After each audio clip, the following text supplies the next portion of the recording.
for Julio Jones, and they've been heavily rumored for a lot of these type of big name players in the past. Every single offseason, when there's an opportunity to throw the 49ers in one of these trade rumors, they're in it. So, my question to you is, why do you think the 49ers always miss out on these, big trade targets, right? Your Julio Jones of the world.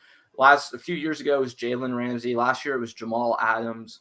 Why aren't they landing these guys? So I don't think that they're necessarily missing out on these players. And the reason I say that is they have acquired Trent Williams, Jimmy Garoppolo, and Emmanuel Sanders, all three players at the time who were big names, and people were really excited about them. I think it's more a case of where the 49ers, they seem to inquire about every single player that becomes available in trade. It's kind of nuts how often they're tied to players. We're not used to it because we never seem to get these reports in the past with the previous regime. But I think that's what it is. They inquire, they sort of assess what teams are asking for, what they want in trade, and they'll pull the trigger only if they feel like it's in their best interest to do so.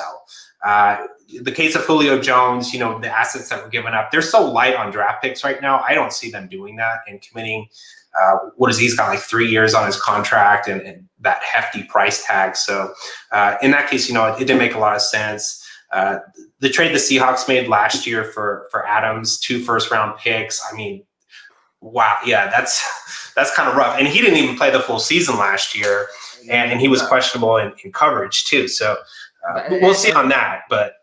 And that's the other thing too. We mentioned all these players I brought up. I think the only player looking back on it, that I would be truly disappointed the 49ers didn't try and spend more draft capital on is a guy like a Jalen Ramsey, who's a guy they kind of would desperately – I mean, if they had Jalen Ramsey right now, that is an elite of the elite type of defenses. So to me, that's one of the only moves where I actually go back retroactively and I'm like, oh, the 49ers could have made that move. That would have been really smart for their team. But at the same time, it's 2 first-round picks, and maybe you don't get to spend those picks when you're trying to go and get a Trey Lance, right? So, and I think the reason I brought up this topic, and I think this is interesting, is that I think John Lynch is very good at making it seem like the 49ers are interested in all these guys, right? He makes the inquiry.